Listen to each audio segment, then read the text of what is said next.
Recording 62. You will hear a lecture about how technology affects human interaction. First, you have some time to look at questions 31 to 40.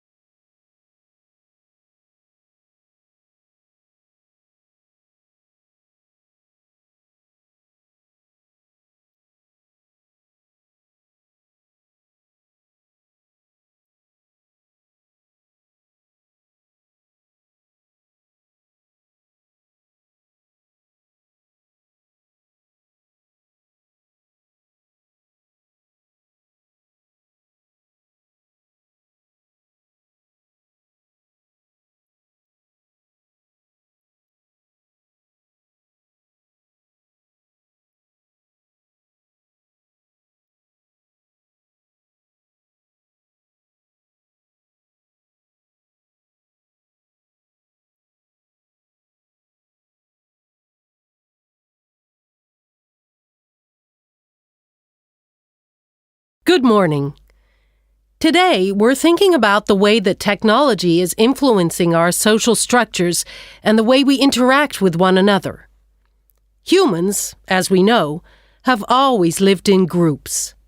Without this arrangement, our species would have died out long ago. But now, the way we see and define our group is changing. I'd like to start by mentioning the research of American sociologist Mark Granovetter in 1973. It was Granovetter who first coined the term weak ties, which he used to refer to people's loose acquaintances. In other words, friends of friends. His research showed that weak ties had a significant effect on the behavior and choices of populations. And this influence was something highly important in the fields of information science and politics, and as you can imagine, marketing also. So, these friends of friends, people we might spend time with at social or work gatherings, might not be like us, but they can still have a positive influence because we share the same sort of interests. That's enough to make a connection, and this connection can turn out to be more beneficial than we might suspect.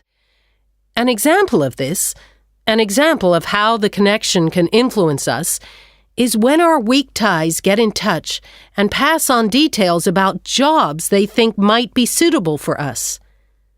Well, since Granovetter first came up with this theory, his work has been cited in over 19,000 papers.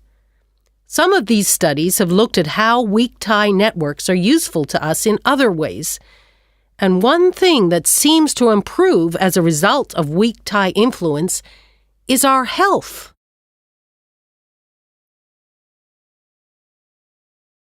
Today, our number of weak tie acquaintances has exploded due to the internet, to the phenomenon of online social networking. This is still a relatively new way of communication, something that has a huge amount of potential. But also, as with any invention, it brings with it a new set of problems. Let's start with the benefits. Without question, online social networking allows us to pass on the latest news, to be up to date with local and global events, and for many, this information comes from sources more trustworthy than local media. So this is one clear point in favor of online social networking. I know that it's also being used by students as a means of increasing their chances of success in the way that lecture notes can be shared and ideas discussed. I think, personally speaking, that we need some further research before we can definitively say whether it helps or not.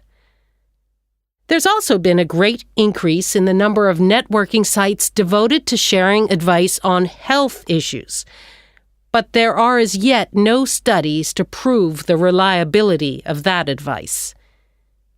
Now, What we do have clear evidence for is that people are developing friendships and professional networks in a way that wasn't possible before.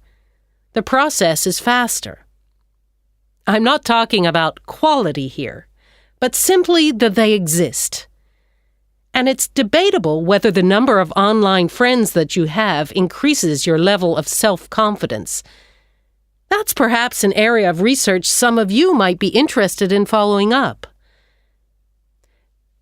Turning to the problems, there are any number of articles connecting online activity to falling levels of physical fitness. But it's too easy to blame the internet for our social problems.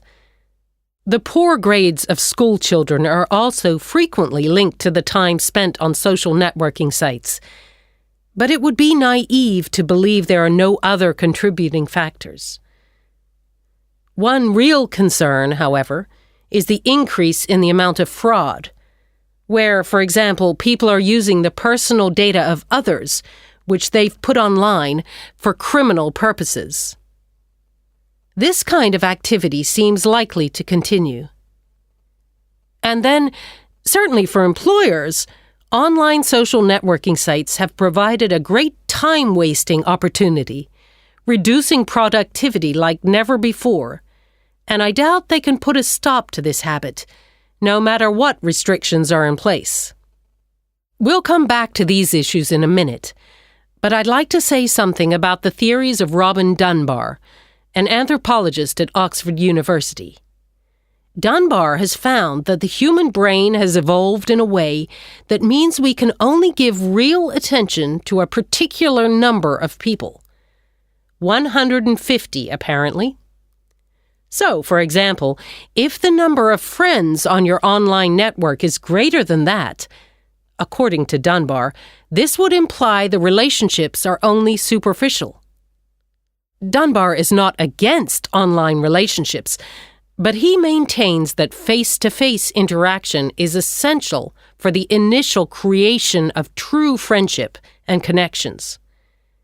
He's concerned that for young people, if their only experience of forming relationships is online, this doesn't allow them to form the ability or acquire the strategies for maintaining relationships.